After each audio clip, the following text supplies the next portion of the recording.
안녕하십니까. 오늘 생활지원사 교육을 담당한 방훈간호사의 회장 박영숙입니다. 강당에서 이렇게 스님들 얼굴 보면서 이렇게 강의를 해야지 되는데 이 코로나라는 초유의 사태로 이렇게 화면으로 교육을 하게 되었습니다. 좀 집중이 안 되고 또 분위기가 조금 어수선해도 이게 꼭 필요한 교육이라 생각하시고 집중해서 들어주시면 좋겠습니다. 오늘 제가 하는 이야기는 선생님이 어르신들 집에 가면 가장 많이 맞닥뜨리는 게 어르신들의 약물 봉다리일 겁니다. 군데군데 이렇게 까만 봉지, 하얀 봉지, 약봉지가 있을 것인데 그 약물 관리가 얼마나 중요한지에 대해서 오늘 제가 한 50분간 이야기를 하겠습니다. 오늘 그 차례를 보면 약물 관리 교육이 왜 필요한지 그런 내용이 들어있고 또 이제 그 약물 중에서도 우리가 특히 조심해야 되는 약물이 있는데 그런 약물은 어떤 것인지 그 다음에 또 그런 약물을 섭취했을 때 대처 방법은 어떤 것이 있는지 그리고 스님들이 이제 집에 가서 체크해야 되는 거는 어떤 것이 있는지 이런 내용으로 설명드리겠습니다. 그래서 약물 관리의 중요성을 보면 노인에게 특히 약물 관리가 왜 중요한가 여러 가지 이유가 있겠지만 첫째 만성 질환을 가지고 있습니다. 어르신들은 그래서 뭐 신경통, 뭐 근육통, 또 뭐 허리 아픈데, 또 목 아픈데, 뭐 이런 위 아픈데 이런 다양한 만성 질환을 가지고 있기 때문에 다양한 종류의 약을 복용하고 계십니다. 그 다음에 중장기적인 복용약이 굉장히 많죠.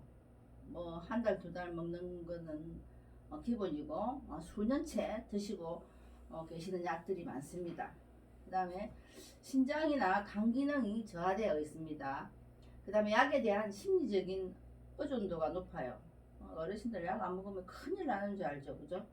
그래서 의존도가 높고 그 다음에 제일 큰 문제는 이제 이 기억력 문제로 복용을 했거나 또 뭐 복용을 안 했는데 했다고 생각하거나 아니면 안 했다고 또 중복 복용을 하거나 이런 경우가 있다는 것이죠. 그래서 이런 문제는 굉장히 건강에 굉장히 중요한 안 좋은 역할을 하기 때문에 약물 관리 교육이 굉장히 중요하죠. 그리고 약국에서 OTC라는 이제 OTC가 이렇게 무슨 말이냐 하면 일반 의약품 있죠. 뭐 판필린, 뭐 또 마시는 약, 처방 안 받고 받을 수 있는 약 이런 거를 OTC 약이라 하는데 일반 의약품이라 하는데 이런 거를 복용하는 것은 전혀 관리가 되지 않고 있다. 그래서 어르신들의 약물 관리가 왜 필요한가 이렇게 적어봤습니다. 그래서 특히 이제 조심해야 될 약물은 어떤 약이 조심해야 되느냐 하면 계속 규칙적으로 먹는 약 있습니다. 진통제 또 뭐 그 소염 진통제 이런 종류 아침 점심 저녁으로 먹는 약 그 다음에 이제 디곡신이라 해가지고 그 심장에 영향을 미치는 약이 있어요. 심장약. 그 다음에 항불안제, 그 다음에 수면제, 뭐 항콜린제, 항정신성 약물, 에스트로겐 이런 약물이 있습니다. 그래서 수면제는 보면 우리가 잘 알죠. 졸피뎀 병원에 가면 잘 주는 거, 처방 잘 주는 거, 그다음에 바륨 이런 게 이제 수면제고, 그 소염제는 보통 타이레놀을 소염제로 많이 쓰고 있습니다. 우리가 제일 그 처방이 제일 잘 나는 게 타이레놀입니다. 그래서 타이레놀은 크게 부작용도 없고 뭐 그냥 소염 진통제로 굉장히 좋은 약이라고 알려져 있는데 그리고 이걸 장기간 복용하면 굉장히 위장 장애가 생기고 입맛이 없고 뭐 토하고 싶고 이런 증상이 있습니다. 그래서 보통 이제 어르신들 약을 가져와서 우리가 집에 가서 약을 무슨 약을 드시는지 약을 좀 다 주보세요 하면 이제 봉다리 이렇게 줍니다. 보면 요거는 허리가 아파서 정형외과 가서 받았다. 또 요거는 소화가 안 돼서 내과에서 받았다. 요거는 뭐 발가락에 염증이 생겨서 또 뭐 어디서 받았다 하면서 약을 막 여러 가지로 내놓거든요. 거기 보면 똑같은 제제가 여러 군데 있습니다. 그러니까 소염제, 허리 아플 때, 발가락 아플 때, 뭐 이런 데는 다 소염제가 들어가요. 근데 그게 소염제는 하루에 한 번에 먹을 때 하나를 먹어야 되는데, 그 병원에서 주는 약마다 다 먹다 보면 하루에 한 번에 3알씩 먹게 되는 그런 부작용이 있는 거죠. 그거를 이제 계속 몇 달씩, 할머니들은 뭐 허리 아픈 게 금방 낫지는 않기 때문에 1년 내에 뭐 그걸 생활을 같이 하죠. 병원 가서 약 타오는 거를. 근데 그 약을 1년 내에 뭐 2년, 3년, 4년 이렇게 먹다가 보면 위장이 탈이 나는 거죠. 그리고 또 위장 탈이 나면 내과를 계속 다닙니다. 내과를 약을 끊을 생각을 안 하고 내과를 또 가요. 그러면 내과에 가면 내가 속이 쓰리고 아프다. 여러분 내과에서 또 약을 줍니다. 그러면 그거를 이제 진통제 먹고 속 아프고 내과 약 먹고 속 다스리고 이런 이제 계속 반복적인 생활을 하시는 거죠. 제가 이제 요양원을 하고 있는데 어르신들이 입소할 때 대부분 약을 가지고 옵니다. 집에서 드시던 약 보면 뭐 깜짝 놀라요. 사람이 이렇게 많은 약을 먹고 살 수 있구나. 우리는 사실은 뭐 머리 아플 때 진통제 하나를 먹고 또 감기 들었을 때 병원에서 처방되는 약 그거 뭐 한두 알 먹는 게 그것도 먹기 싫어서 잘 안 먹고 하죠. 그죠? 근데 이 어르신들이 하루 10알, 20알의 약을 먹으면서 이렇게 버티고 있다는 게 저는 정말 대단하다라고 생각하는데, 이게 그럴 수밖에 없는 게 의사는 아프면 약을 주게 돼 있습니다. 이 구조가 그렇게 돼 있어요. 약을 처방해야 수익이 나고 또 약도 살고 제약회사도 살고 또 의사도 처방을 해야 그 처방료가 나가고 이런 악순환인 거죠. 그래서 우리나라는 약물을 처방해주는 그 빈도가 세계 최고 1위입니다. 그리고 약물만 처방해주느냐, 주사도 잘 놔주죠. 근데 그 대신에 우리는 그 의료비가 좀 저렴한 거죠. 본인이 내는 의료비가 저렴하기 때문에 의사들은 그런 소리를 하죠. 약 처방해주고 주사를 놔야지 그래도 수익이 되지.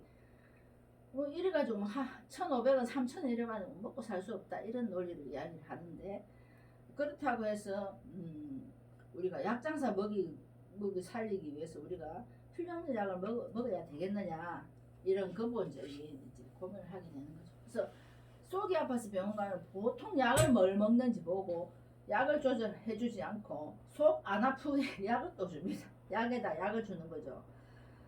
그러면 그분은 속이 안 아프지 않아요. 그 약을 먹어도 계속 아프게 돼 있습니다. 앞에 그 소염 진통제 이런 거를 계속 먹다 보면 그러면 계속 이제 병원은 가게 되고, 그래서 반복되다가 보면 뭐 더 안 좋아지는 그런 경우가 있습니다. 그래서 이제 통증 조절을 위해서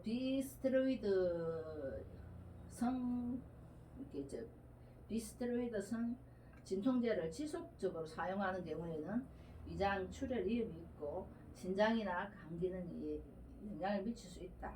이렇게 돼 있고, 그다음에 스테로이드성 진통제를 계속 써야 되는 상황이라면 꼭 위장약을 같이 써야 된다.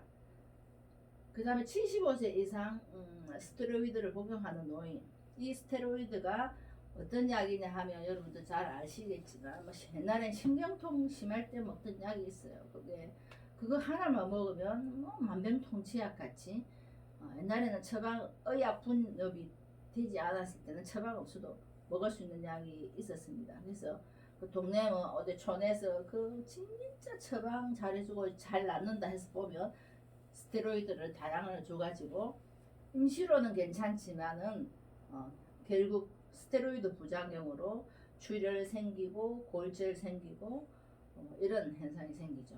그 다른 약은 잘 듣지도 않게 그런 스테로이드를 장기간 복용하는 노인, 그다음에 대상포진 대상자도 스테로이드 약을 씁니다.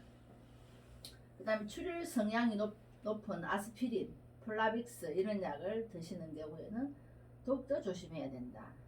그래서 보면 처방전에 처방전에 다 쓰여 있습니다. 스테로이드 이 약이 무슨 약인지, 항혈전제인지, 뭐 아스피린 제제인지 다 적혀 있기 때문에 이걸 좀 유심히 살펴봐야 된다. 해열 진통제로 아스피린을 복용하는 경우에는 보통 500ml를 복용해야 되는데, 혈전을 예방하기 하는 목적으로 아스피린을 복용할 때는 100ml를 복용합니다. 그래서 우리가 이제 옛날에는 아스피린이 진통제였는데 오늘날 갑자기 이 아스피린이 신비의 약이 되어 있어요. 연구를 해보니까 딱 100ml만 먹었더니 그 피가 이렇게 응고되는 피딱지를 만드는 그런 성분을 없애주더라, 아스피린이. 그래서 아스피린 100ml가 이제 지금 무슨 그 어르신들한테 굉장히 많이 처방이 되고 있죠.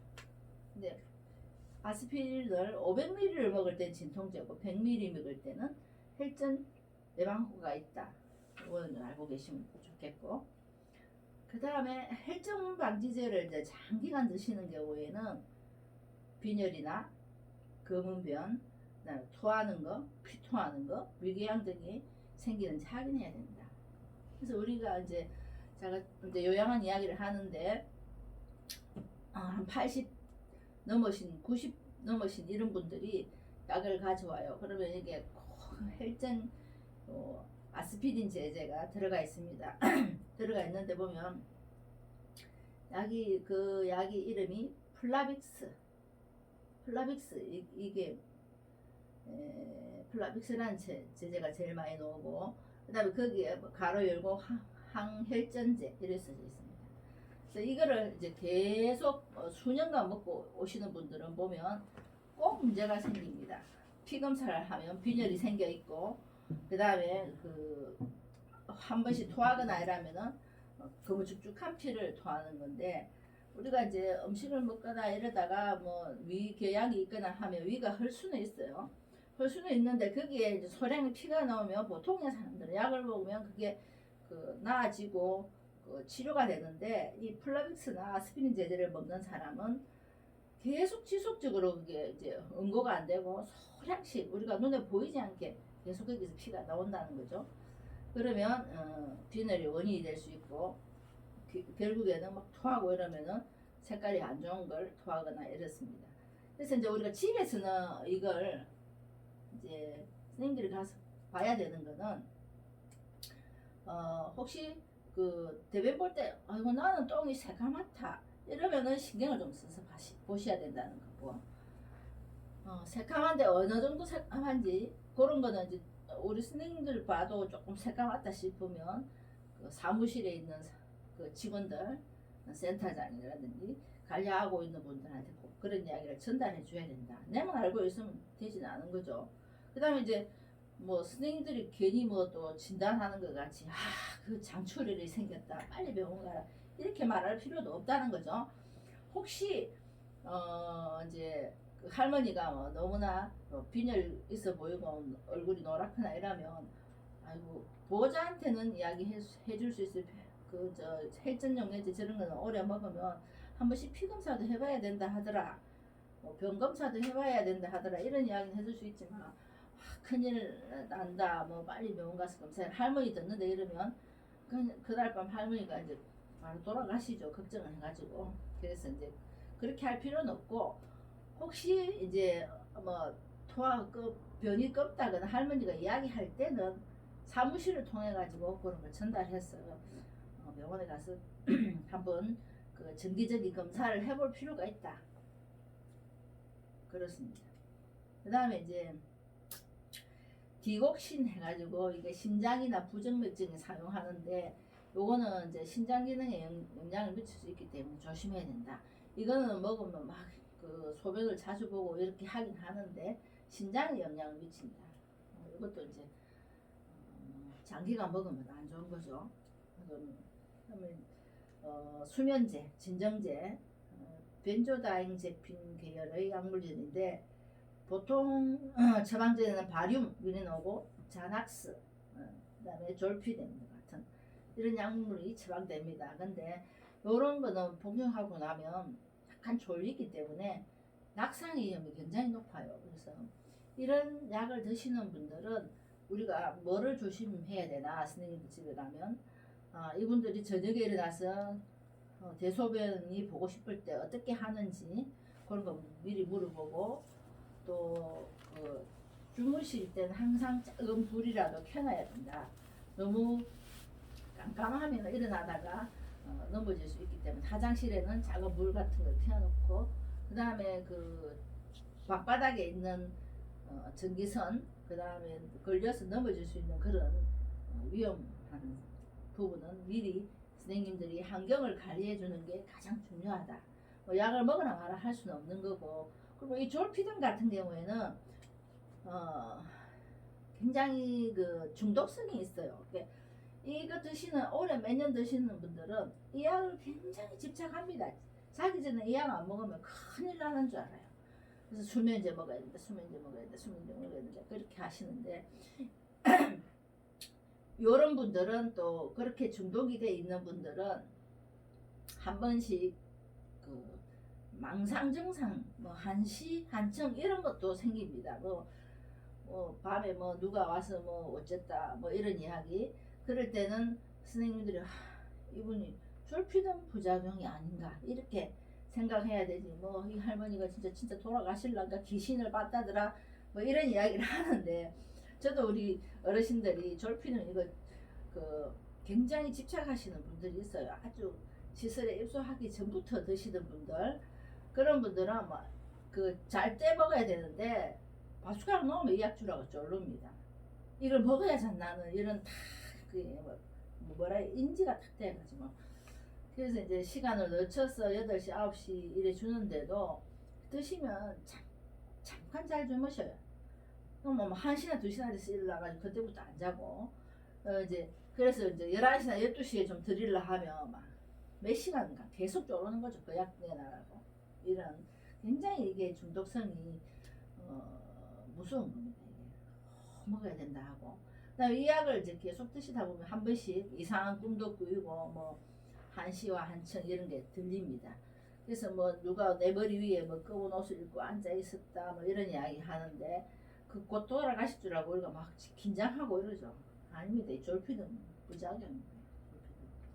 그래서 이런 분들은 낙상 위험이 있기 때문에 수면제 먹는 사람들은 선생님들이 가가지고 제일 해야 되는 게, 밤에 자다가 일어나서 어르신들은 화장실 가잖아요. 뭐 어떻게 하면 낙상을 안 하게 할 것인지, 아니면 이동형 변기를 갖다 놓으면 도움이 될 것인지, 뭐 이런 걸 잘 생각해서 그런 게 필요하면 사무실에 와서 이제 담당 사회복지사 선생님이나 이런 분들한테 그 어르신은 밤에 화장실을 자꾸 가고 또 수면제를 드시기 때문에 요런 게 좀 변기 같은 게 좀 있었으면 좋겠다 하면 다 거기 사회복지사 선생님 다 도와주실 겁니다. 그래서 이런 생각을 하셔야 된다는 거죠. 그 다음에 이제 항콜린계 약물, 이거는 쉽게 말하면 소변 잘 안 나와가지고 시원하게 안 나온다고 소변약 먹죠. 그런 분들, 그다음 파킨슨 약 먹는 분들, 그 다음에 뭐 우울제, 뭐 가민성 대장염 이런 약을 먹는 분들은 이제 신경 전달 물질을 이렇게 차단하기 때문에 입이 좀 마르고, 그 다음에 이제 시야가 흐릿하고 막 이런 문제가 있습니다. 그래서 생각외로 이 파킨슨 약을 먹고는 굉장히 그 부작용을 많이 일으킵니다. 근데 우리는 병원에서 처방해주면 그 약을 무슨 일이 있으면 먹어야 된다고 생각하는데, 사실은 이 약으로 인해 가지고 환자가 더 안 좋아지는 경우도 있어요. 뭐 입이 자꾸 말라가지고 계속 물을 마신다든지, 계속 물을 마심으로 인해 가지고 계속 화장실을 가야 된다든지, 뭐 수면을 충분히 못 취해야 한다든지, 이런 부작용이 있는 거죠. 그래서 파킨슨 약 먹는 분들 계속 물 마시는 거예요. 왜 물을 이래 많이 마시노? 이래 생각할 수 있겠는데, 이런 문제가 있구나 이렇게 아시면 되고, 그 다음에 OTC 해가지고 이제 감기약, 또 뭐 그 비염약 있잖아요. 그 지르텍 이런 거 어사 처방 없이 살 수 있는 약, 이런 것도 이제 집에 막 가지고 있습니다. 어르신들이 이렇게 어르신들이 약국에 가서 약 타고, 또 이제 병원에 가서 약 타고 약국에 가서 내가 또 어떻다 저떻다 하면서 약국에서 또 약을 사고 오는 경우가 있어요. 그러면 똑같은 성분을 이것저것 막 2개씩 3개씩 드시는데 그런 것도 있는지. 그래서 약을 자꾸 많이 먹게 되면 사람이 좀 입맛도 없고, 입이 마르면 첫째 입맛이 없습니다. 그 다음 변비도 생기고 소변도 시원하게 안 나오고 눈도 흐릿하고 이런 문제가 생길 수가 있어요. 또 감기약 먹으면 사실 우리가 잠이 오잖아요. 잠이 오고 그냥 밥맛 떨어지고 이런 게 다 요 약에 대한 증상인 거예요. 그래서 일단 어르신들이 잘 못 드시고 자꾸 깔아져 잘라 하고 입맛이 없다 하고 속이 용종하다 하면 100% 약입니다. 저는 보기에는 약물을 가다하게 뭔가를 가다하게 드시는 거예요. 요런 거 막 섞어가지고. 그래서 이 약을 이렇게 여러 가지를 많이 드시는 분들은 가족한테 필히 우리가 이야기를 해줄 필요는 있다. 할머니한테 교육을 해서는 잘 못 알아듣죠. 뭐 이런 거 먹지 마라 저런 거 먹지 마라 하면 내가 이래 아파 죽겠는데 약 안 먹으면 모자라고 분명히 그런 소리 합니다. 그런데 이런 문제가 이렇게 이게 부작용입니다 라고 이야기를 하면 내가 약 먹지 말라고 저기 저런 소리를 하는구나 이런 이야기 오해를 할 수 있기 때문에 그 현장에서 보는 약 봉지 숫자 뭐 정형외과 비뇨기과 내과 이런 봉다리를 쭉 보고 가족한테 이야기할 수 있죠. 이래 할머니가 약을 중독적인 약인 것 같은데 계속 오대 정형외과, 오대 한의원, 뭐 어느 뭐 약국 이렇게 약이 봉지가 굉장히 많다. 이거 좀 그 가족이 와서 한번 신경 써서 좀 봐주셔야 안 되겠나. 이런 거를 이제 혹시 가족이 만나면 전달해 주실 수는 있죠. 그리고 사무실에도 그렇게 전달해 주실 수가 있습니다.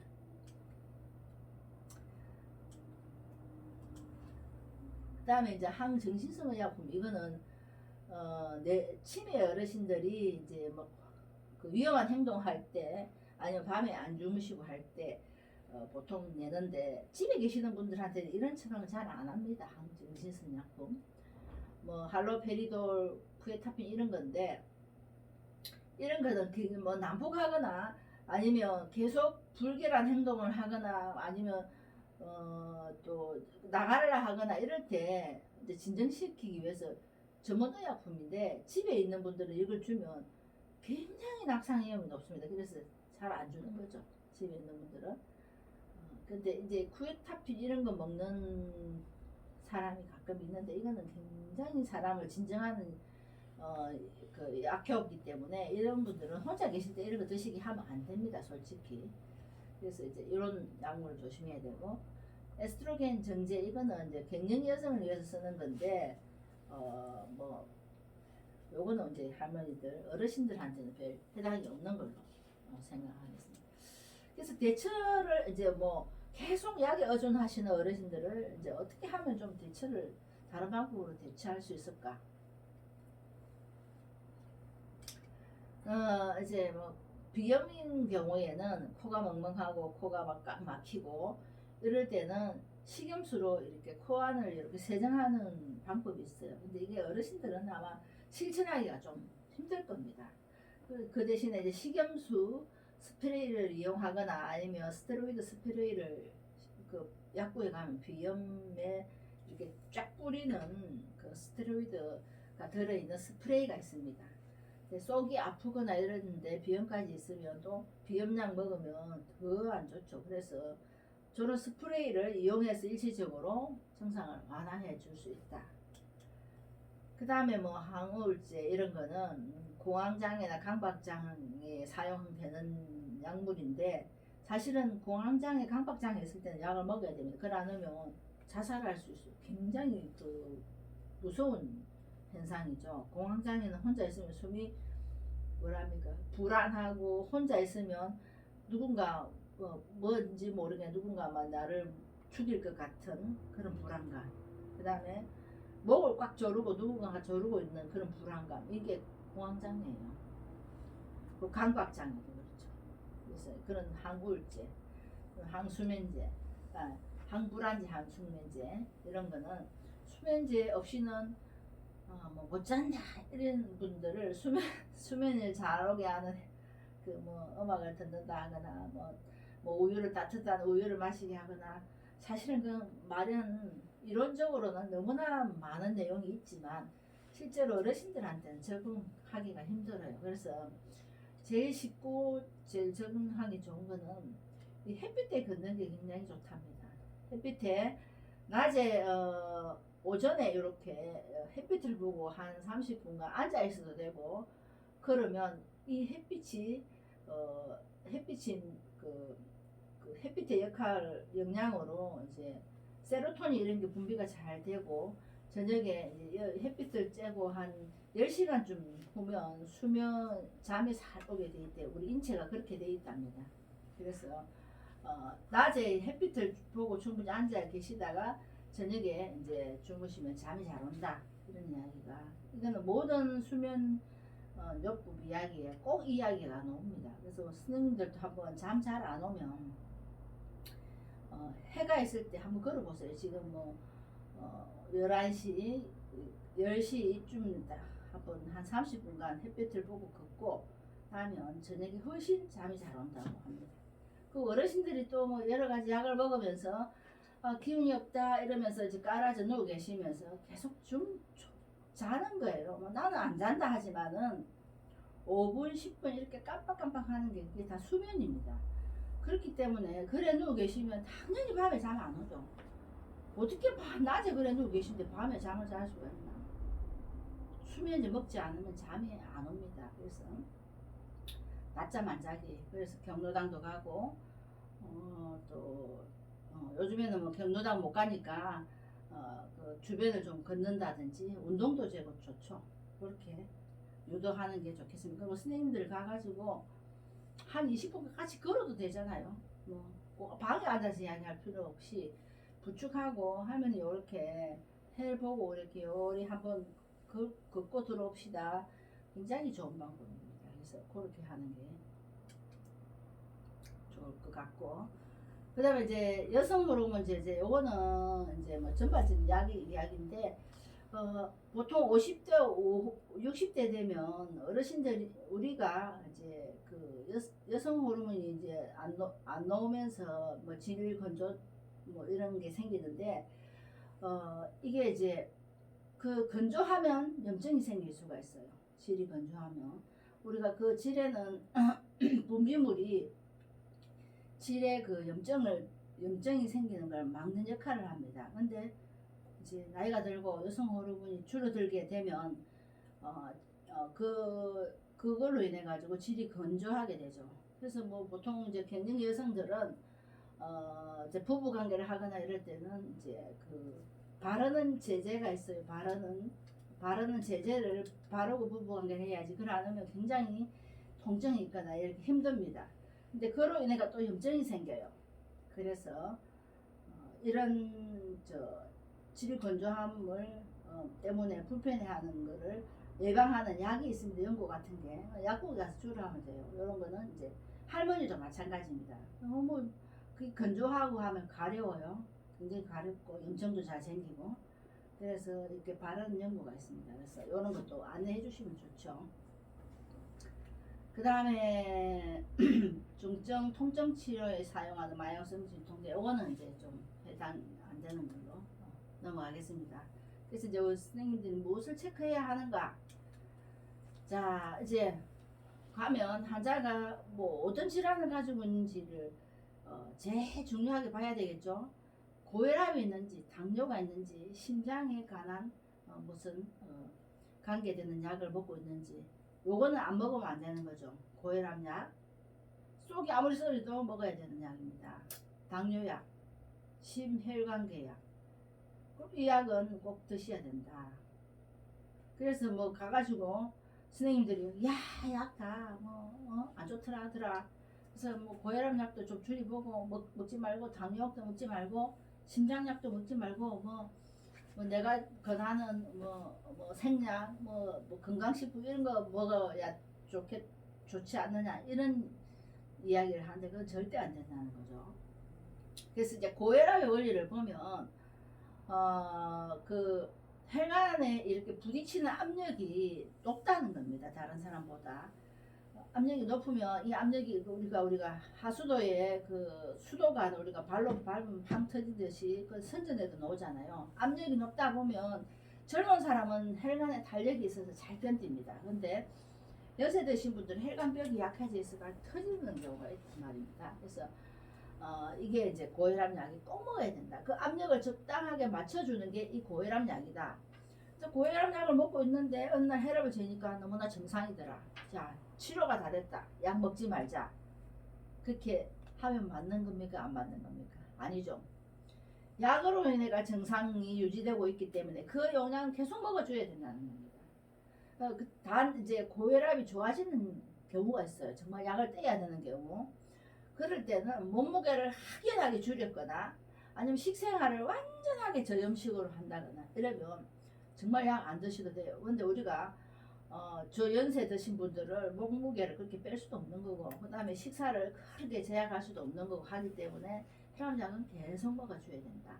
그 다음에 당뇨약은 당뇨약은 원리가 있습니다. 당뇨약은 주사를 맞는 거는 직접적으로 인슐린을 내 몸에 이어주는 거지만은 약은 성분이 다 달라요. 약은 이제 우리가 인슐린이 췌장에서 분비되죠. 간 옆에 있는 췌장에서 분비되는데 이 분비되는 양이 다른 사람보다도 현격하게 적기 때문에 당뇨가 생기는 겁니다. 혈당을 낮춰주는 역할을 인슐린이 하는데 그게 어떤 이유에서든지 뭐 복부 비만이든지 아니면 담장 그 췌장 쪽에 문제가 있든지 간에 이유가 있어서 이 그 혈당을 못 낮춰주는 거예요. 그러면 혈당을 낮춰줄 수 있는 방법이 뭐냐? 자, 인슐린을 직접 넣어주는 방법과 내 몸에 있는 췌장에서 인슐린을 많은 양을 만들어 주려고 하는 재촉하는 약이 있어요. 그래서 약은 보통 인슐린 분비를 촉진하는 약입니다. 그래서 식전에 먹어라 하는 거죠. 자, 식전에 췌장을 이제 자극해서 인슐린을 분비를 좀 잘 할 수 있게끔 하는 게 당뇨약입니다. 그래서 식전에 먹는 거예요. 왜 식전에 먹어야 되는지 뭐 이유를 알면 더 잘 실천하겠죠, 그죠? 그래서 음식 먹기 전에 아침에 눈 뜨면 당뇨약 먹어라. 그게 식전약입니다. 그다음 혈압약은 뭐 식전이나 식후나 상관없어요. 근데 당뇨약은 대부분 식전에 드세요 하는데 이게 뭐 왜 식전에 드시려 하는지 이제 오늘 이야기를 해드렸으니까 챙기고 그 다음에 식전에 못 먹었다 깜빡하고 그럼 식후라도 드셔야 되죠. 네, 식후라도 드셔야 돼요. 그 다음에 이제 심혈관계는 심혈관을 늘리고 쭈그러들지 않게 하기 위해서 필요한 약인 거죠. 그 다음에 이제 이런 약은 이제 꼭 드셔야 된다.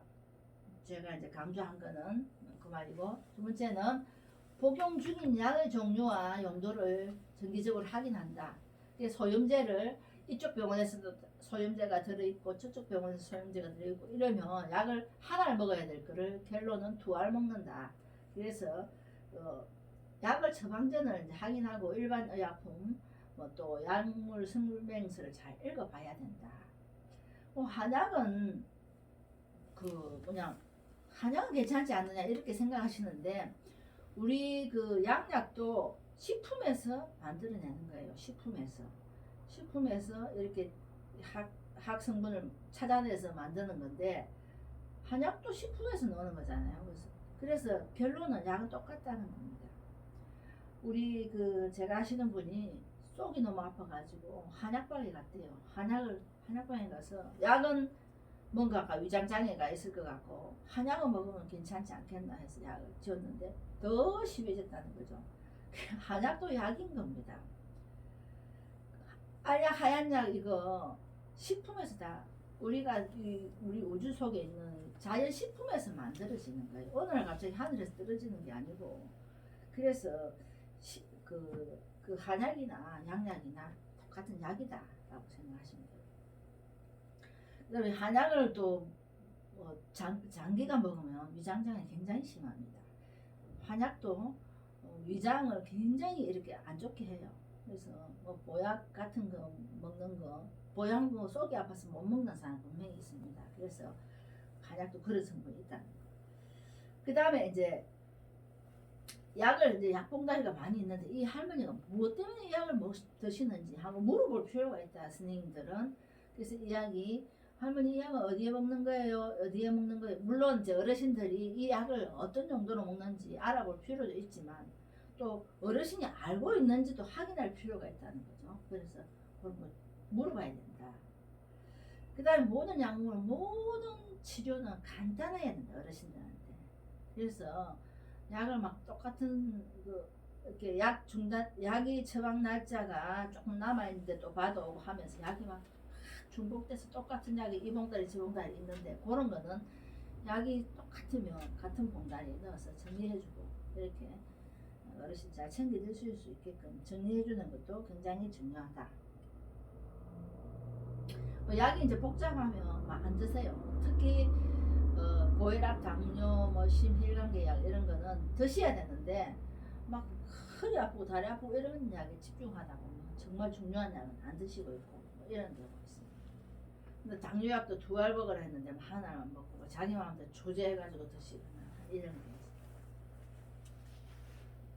그래서 무엇을 체크해야 되느냐?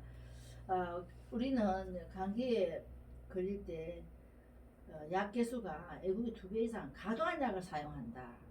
근데 이제 아까 이야기했듯이 우리나라의 의료보험 정책이 조금 적은 비용으로 많은 사람을 치료하게 만들어 놨어요. 그래서 병 가기가 쉽습니다. 그리고 약값도 싸고. 근데 진짜 중증 질환이 생기면 보험 잘 안 해주죠. 뭐, 이 개인으로 사야 될 게 너무 많고 비싼 거는 개인이 다 사고 오라 하고 싼 것만 보험 처리해주고 이런 그 부작용이 있는 거죠. 그래서 우리가 감기 걸렸을 때는 병원을 너무나 수월하게 잘 갑니다. 약값도 싸고 어르신들 뭐 병원 쇼핑하듯이 가잖아요. 근데 외국은 너무 비쌉니다. 한번 뭐 병원 가서 애를 이제 제왕절개로 넣으면 옛날에 이야기 뭐 우리나라 같은 집닭가리가 날아간다. 1,000만 원, 2,000만 원 같은 경우는 아무것도 아니다. 지금 미국이 저렇게 코로나로 힘든 거는 코로나 검사가 400, 500던데요. 우리는 뭐 10만 원도 안 드는데. 그래서 없는 사람은 가서 검사도 할 수가 없습니다. 그래서 저렇게 관리가 안 된다라는 이야기가 있습니다. 그리고 꼭 필요한 약만 복용해라. 약을 많이 먹는다 해서 빨리 좋아지는 게 아니고 약을 복용하는 숫자가 많아지면 약의 부작용이나 위장 장애성이 발생할 가능성이 높아진다. 그 다음에 감기와 같은 질병은 바이러스가 원인인 경우가 많아서 항생제를 복용해도 치료가 안 된다. 코로나하고 똑같은 말입니다. 감기는 바이러스가 원인인 경우가 많아요. 근데 바이러스는 항생제로 잘 안 듣습니다. 우리 코로나도 바이러스잖아요. 항생제 수많은 항생제가 있어도 안 들어요. 그 바이러스를 죽이는 약을 지금 찾고 있는 거죠. 근데 우리가 이제 목이 뭐 부으면서 열이 나거나 이럴 때는 항생제를 주는데 그러면 그 항생제가 목이 염증이 생겨서 듣는 거지 감기에 듣는 약은 아니거든요. 그래서 그 증상만 완화시켜 준다는 거지 감기 약은 없습니다. 바이러스 약은. 그래서 감기로 인해서 생기는 증상, 기침, 가래 이런 거를 완화시키기 위해서 항생제를 먹는 거지. 그런 증상이 없으면 감기약은 안 먹어도 된다. 식사 잘 하시고 수분 섭취 많이 하시고 이러면은 감기는 저절로 낫는다. 그런 이야기가 되겠습니다. 그래서 지금 이 항바이러스 제제, 이 코로나에 드는 항바이러스 제제를 지금 찾는다고 전 세계가 지금 완전히 지금 초비상이죠, 그죠? 그런 상황이고, 이제 그로 인해 가지고 뭐 여러 가지 약을 쓰기는 쓰는데 아직도 특효 약은 못 찾았다 이렇게 되어 있습니다. 그다음에 약 사용 시에 이제 주의해야 되는 거는 반드시 처방받는 복용 기간을 준수해야 되고 임의로 다른 약 함께 복용하면 안 되고 여러 병원에서 처방전을 받아 약을 타거나 다른 사람의 약을 먹지 말 것. 뭐 증상이 비슷하다고 다른 사람에게 본인이 처방받은 약을 나눠주지 말까. 우리 이거 잘하잖아요. 근데 내가 어제 저번 주에 내가 감기가 있어가지고 자 어제 내과에서 약을 받아왔는데 이 감기만 하나 한 봉지 줄까? 이거 나눠 먹자, 그죠? 이거 하지 말라는 거죠. 증상이 비슷해도 그 사람한테는 효과가 없을 수가 있고 또 부작용이 생길 수가 있습니다. 그래서 절대 이거 하지 마라. 그다음에 이제 올바른 약 사용법에 대해서 알고 싶다 이러면은 이렇게 있어요. 건강보험심사평가원, 그다음 식약청, 이라죠. 식품안정청, 대한약사회 이렇게 스마트폰으로 건강정보 앱을 통해서 확인 가능합니다. 이게 요새는 약을 너무 쉽게 확인할 수 있어요. 옛날에는 우리가 어떻게 약을 확인합니까? 근데 뭐 핸드폰을 다 줘야 하면 되죠. 약 이름을 딱 적으면 이 약이 어디에 쓰는 약인지 바로 나옵니다. 네이버에 이제 물어봐도 되고. 그래서 이제 약을 이제 관리하는 방법을 이야기를 하다 보면 개봉 후에 가능한 빨리 사용하고 색깔, 냄새 등이 변질되었을 때는 사용하지 않는다. 특히 영양제 같은 경우에는 막 어르신들이 뭐 몇 년 후 뭐 지난 것도 드시는데 이런 거는 드시지 말게 해야 된다. 그 다음에 약품 전용 용기에 보관해야 된다. 락앤락 이런 통에 막 넣어가지고 보관하고 이러면 안 된다. 그 다음에 이제 약이 이제 뭐 락앤락 이런 데 들어가 있으면 이게 무슨 약인지 알 수가 없잖아요. 할머니 어르신들은 세월이 지나 보면 이제 그 약이 무슨 약인지를 그때는 알았지만 지금 모른다는 거죠.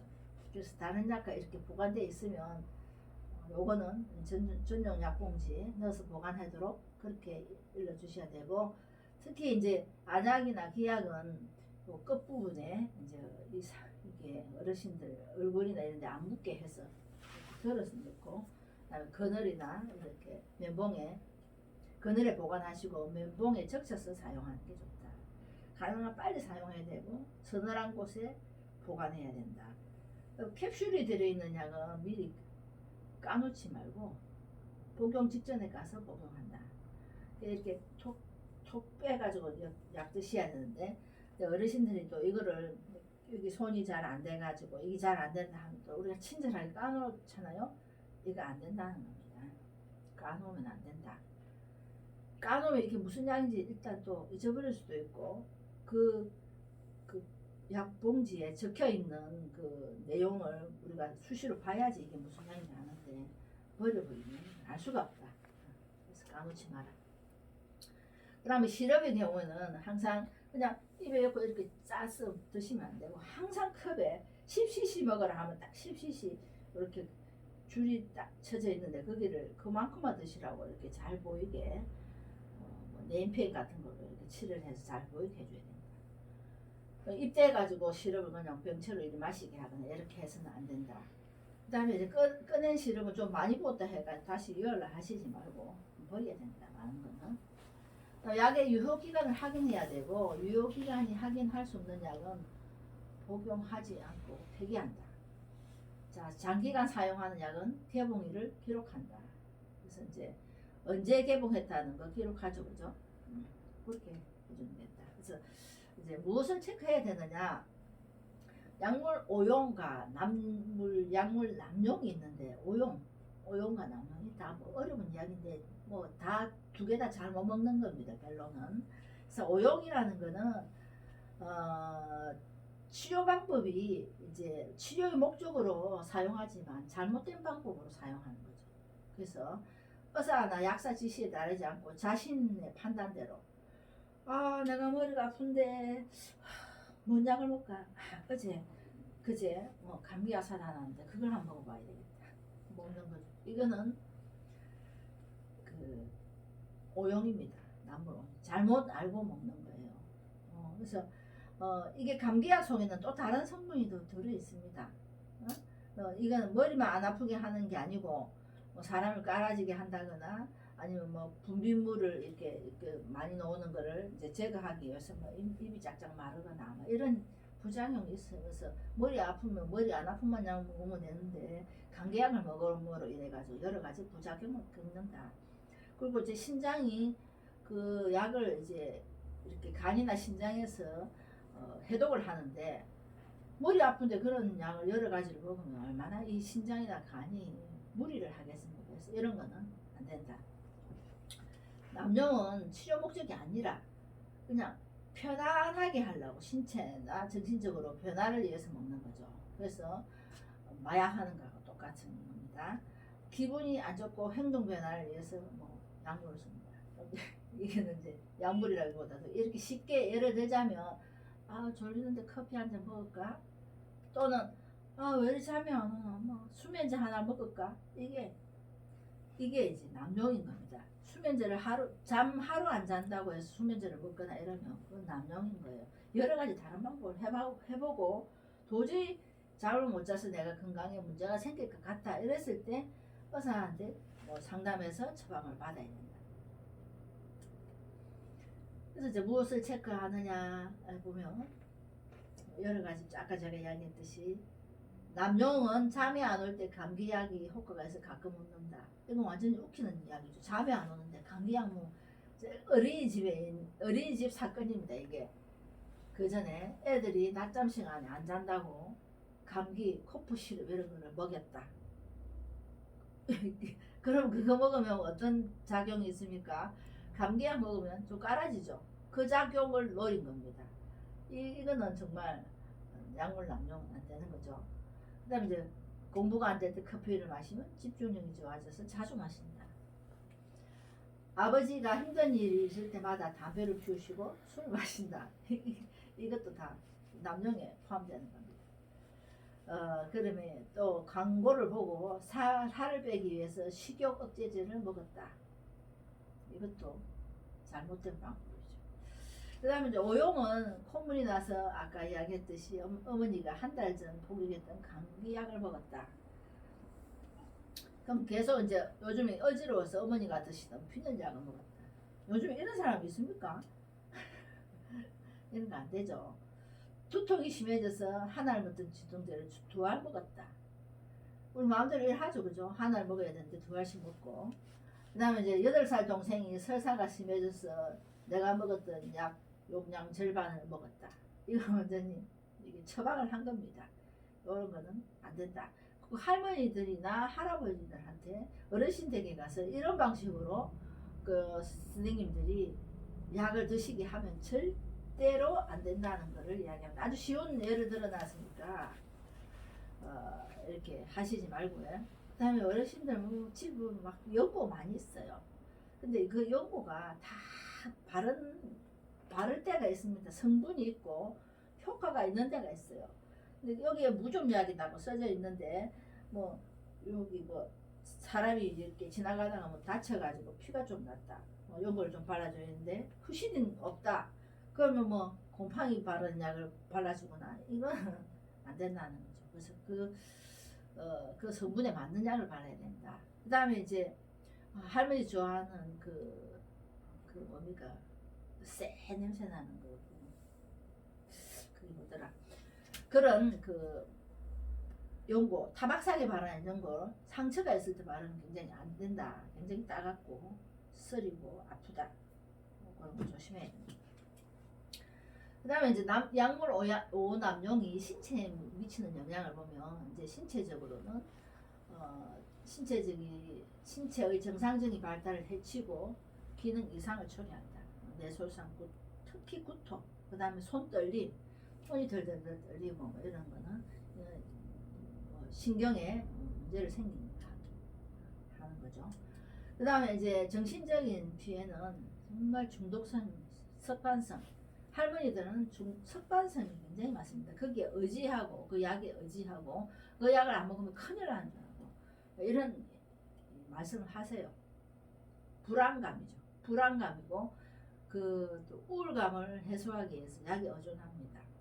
내가 누군가한테 보살피고 가족이 충분히 지지해주고 이러면 불안감, 우울감이 훨씬 적은데 이제 혼자 계시거나 또 내가 몸이 안 좋은데 나를 이제 관심을 두고 보지 않거나 이러면 이분들은 점점 약에 의존하는 거죠. 그래서 약을 안 먹으면 큰일 나는 그런 현상이 생기는 겁니다. 그래서 제가 아까 뭐 여러 가지 이야기 했지만 어르신들하고 선생님들이 집에 가서 잘못한 것만 지적하시지 말고 항상 이제 내가 항상 그 어르신 옆에 언제나 급할 때 달려올 수 있는 사람이라는 것을 인식시켜주고 그 다음에 그냥 방에 앉아서 그냥 잘 있는 것만 확인하지 마시고 딱 10분이라도 할머니 신발 같이 신고 따뜻한 햇볕에 이렇게 걷고 손잡고 걷는 거 그러면 어르신들이 이 사람이 정말로 나를 이해하는구나 라고 여러 말 하기 전에 느낄 수 있기 때문에 그런 이제 서비스가 되도록 노력해 주시면 감사하겠습니다. 이상입니다.